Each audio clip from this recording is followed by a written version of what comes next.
This program is brought to you by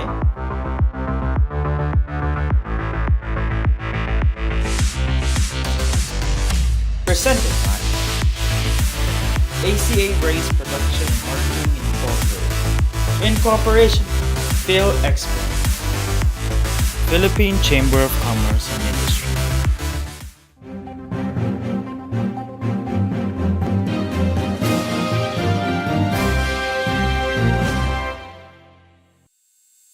Exports continues to be a major growth driver of the country's economy.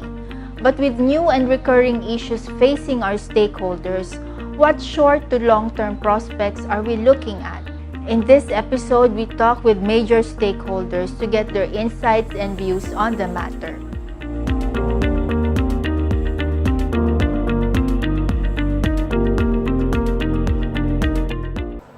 The growing trade deficit has emphasized anew the slower export performance that is being experienced this year. Exports contracted anew by 2.6%, while imports grew by 26%. Where is this trend going? Let's get some answers from the Executive Director of the Export Development Council and the Export Marketing Bureau of the Department of Trade and Industry. Please welcome Director Senen M. Parlada. Sir, welcome to Business and Beyond. Thank you very much, Lisa. Good evening to all. Suki din natin si Sir. Okay, sir, what's happening? Exports is being blamed, no, for the growing trade deficit. What's happening? Okay, our economy is growing, all right? We have products that are being produced, of course, for both the domestic market and for the export market. Insofar as exports is concerned, and with regards to the trade deficit, it is going to be very, very difficult for exports to actually be able to overcome the imports that we are having at the present time. Why? Because our economy is really growing. Okay, we have a build program that is still going to be getting traction over the next few years. So we can expect our imports to continue growing. Insofar as exports is concerned, I'm afraid that we will not be able to catch up really with our imports unless we really have a lot of new, innovative, big projects and products that will be able to at least mitigate the trade imbalance. Exports will not be able to actually overcome imports, especially at this stage. We need structural change in our country. We need to actually be able to beef up our manufacturing sector and most especially our agri-processing sector because, for example, processed food and beverages, that's one of our stronger suits of exports. But unfortunately, when we look behind us, there's a lack of supply. Okay, but DTI in connection or in cooperation with other agencies, DOST is on board, other agencies are on board under the PEDP. So what's happening in that network? Okay, the Startup Ecosystem Development Program of the Department of Trade and Industry happens to land in the Export Marketing Bureau. Why? Because in the startup community, even in the global startup community, it is very important for our startups to have a global or international connection. Oh. The PEDP 2015 is to provide an enabling environment to enhance the innovative capacity of the exporting sector to be able to develop products and services that can compete in global markets and to be able to, this is very important, to scale up. And in that regard, the Export Marketing Bureau has a very focused approach in being able to identify startups that are born global, meaning to say from the beginning, they already have the world market in mind when it comes to their products or services. Okay, so there's an Export Congress coming up, no? December 7, and we celebrate also the National Exporters Week, no, in the first week of December. What can stakeholders expect from the Congress and how can it help in pushing the export targets?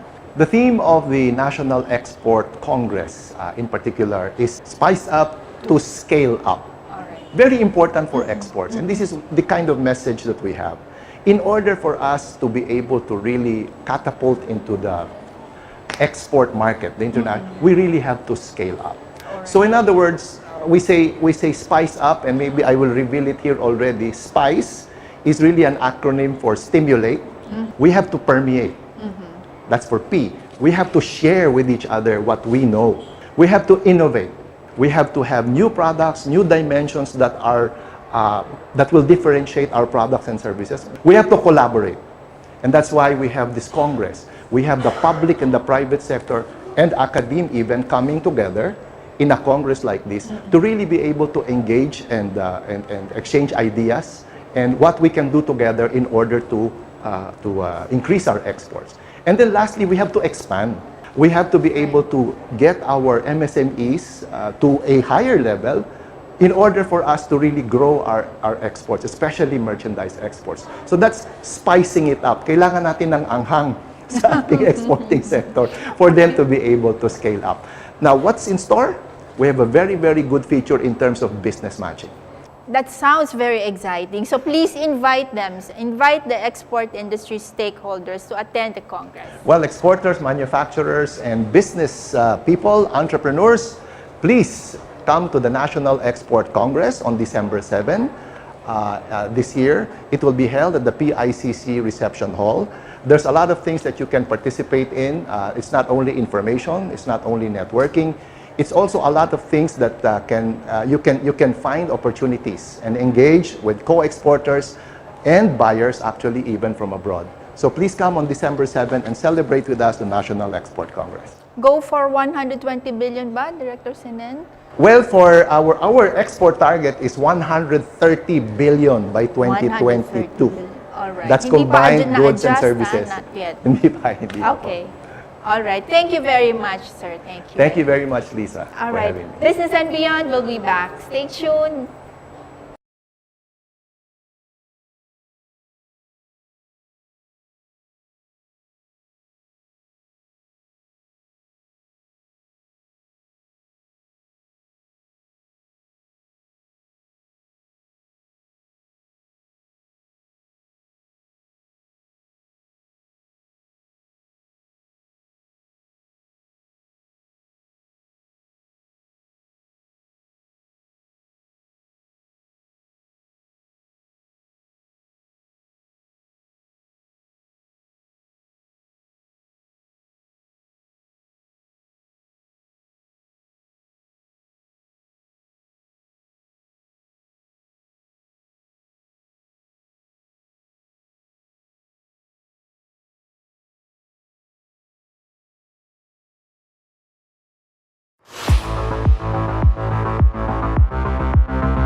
It is very tough for furniture export today, and very recently, hindi masyadong maganda. But everybody would always say that the local business is good. But what is important also is for us to be able to increase the business in export. We are very much worried because our competitive edge is so far. In terms of wood, we are approximately 60% more expensive. In terms of power, we are 350% more expensive. In terms of labor, we are 100% expensive. Today is very, very concerned on pricing. Palaging pinag-uusapan namin, mataas, paano mapababa. But the problem is still the concern of buyers, prices that should go down. Wala po yun sa kamay namin.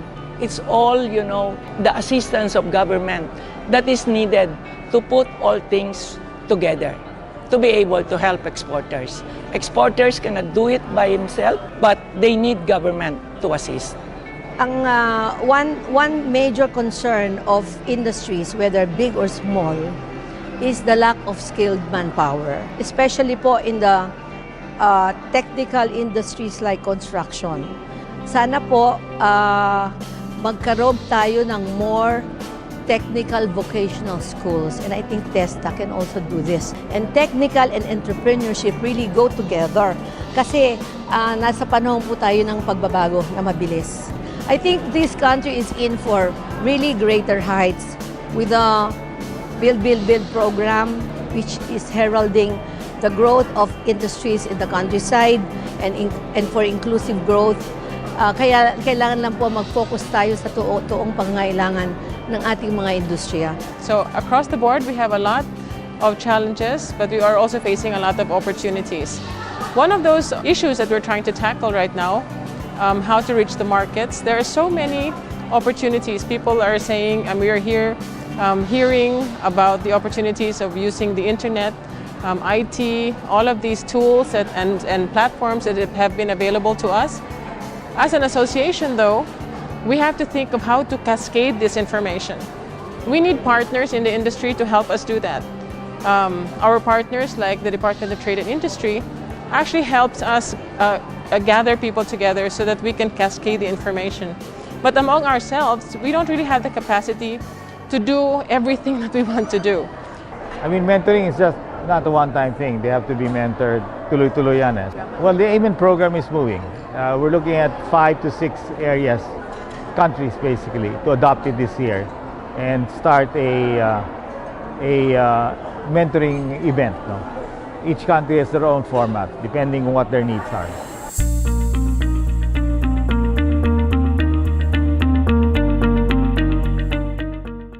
As we try to make market niches in the global market, here is one industry where we can possibly make a dent. The aerospace industry is very specialized, is very high technology based, and has players who can compete in the field. To give us updates, to give us an overview of what the industry is, please welcome to Business and Beyond the Chairman of the Aerospace Industry Association of the Philippines and the President of his own company, Applied Machining Incorporated. Please welcome Mr. John Lee. Welcome to Business and Beyond, Mr. John Lee. Good afternoon, ma'am. I'm sure that not so many people know about the aerospace industry. What are the strengths and what we should improve on? Okay, industry is quite new for the aerospace. We started out in 2012 after we visited Malaysia. So we saw that there's a need for the Philippine industry to join up together and create an association to be able to push the industry forward. How many players right now are involved in the industry? What are the activities that you are involved in manufacturing and services? Okay, so currently right now, for the Tier 1 companies, so we have basically Moog Controls, Rockwell Collins, Jamco.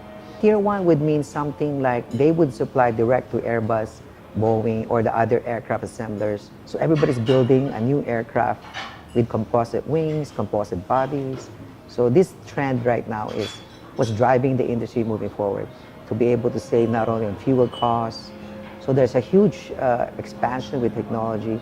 So we're quite fortunate that this happened, so which is what's driving the whole industry forward. Because of the every time you manufacture an aircraft, there's a lot more that goes to it after. So you're talking about aerospace toolings, you're looking at services to maintain the aircraft. Unfortunately, unlike cars, it's easier to switch. With aerospace, it's a little bit more different. It's very specific. You need to be competent for that specific job function, certified. So all the certification processes or training process happens 2 years before delivery. So you need to start training 2 years after you place an order, and then your pilots have to be trained also for that specific type aircraft, and they have to log specific miles or air miles to be able to be competent to land and fly the plane. So to sustain the momentum and move forward further, what assistance do you need from government? Okay, number one, I think there's a few that I can name. While we are already on the strategic investment priority program of the government, which highlights for hopefully that this new bill that will come out, we are included in that bill for promotions.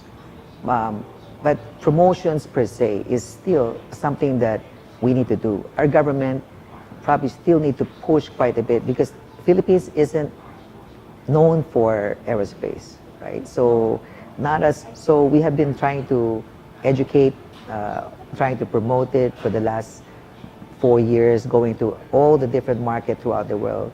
So promotions is really critical because while we do need other support, meaning as in supply chain gaps, we've identified it. So the government right now, Board of Investments, DTI, we're working on enriching the roadmap, revalidating the roadmap, which are the needs, which one maybe we should reconsider, maybe not doing it anymore. Philippines being in the middle of the Pacific, we can actually be one of the best training grounds for pilots because we have the ocean, we have the huge ocean in front of us. So that is an advantage of Philippines also. Thank you, Mr. Du. I'm Thank sure you, Ma'am there are so Lizzie Leong. many other things we'd like to talk to you about, but for the meantime, we'd like to thank you for joining Thank us you, ma'am. tonight. Thank you for inviting me. Thank you. Thank you. Business and Beyond will be back.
Ako po si Mrs. Winnie Pelayo, Area OIC po ng Cabanatuan West.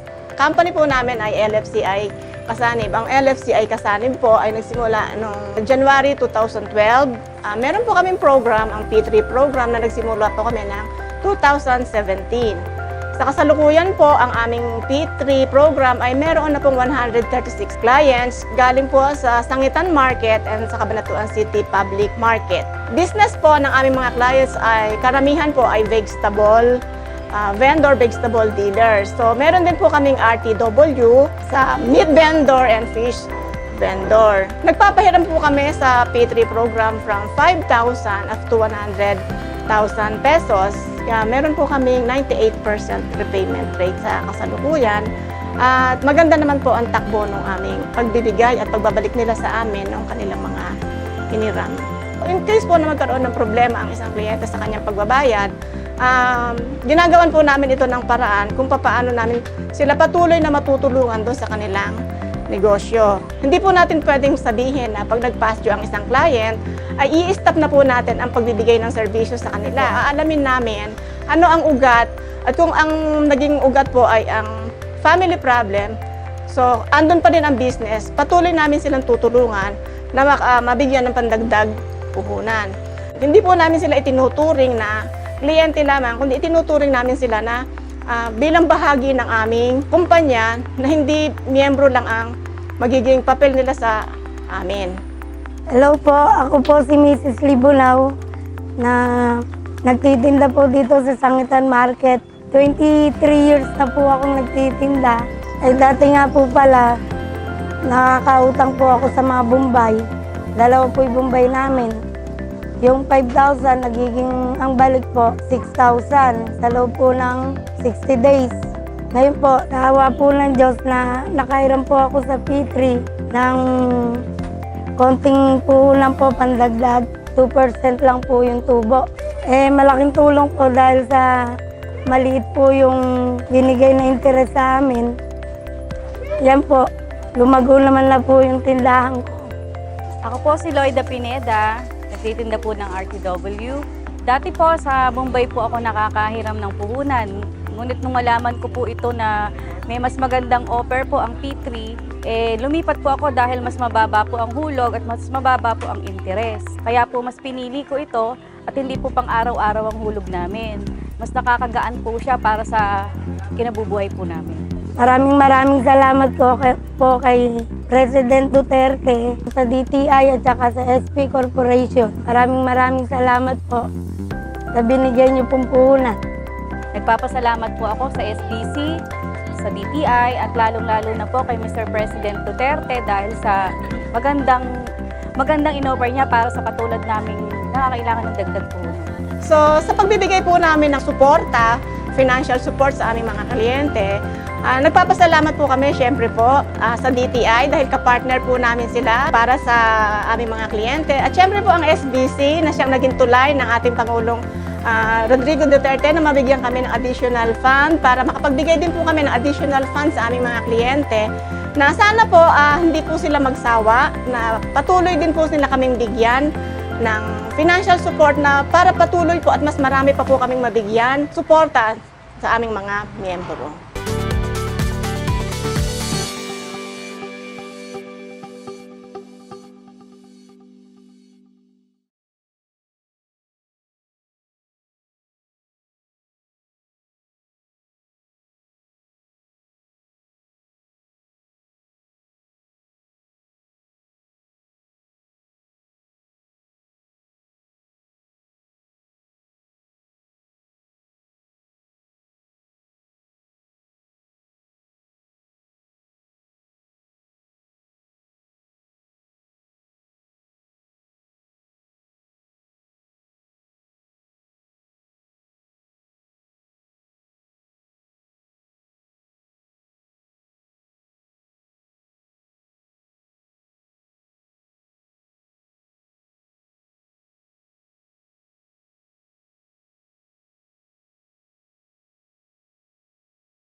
ESGS, or the Electronic Sports and Gaming Summit, organized by Garayat Concepts, is one of the biggest gaming conventions in Southeast Asia.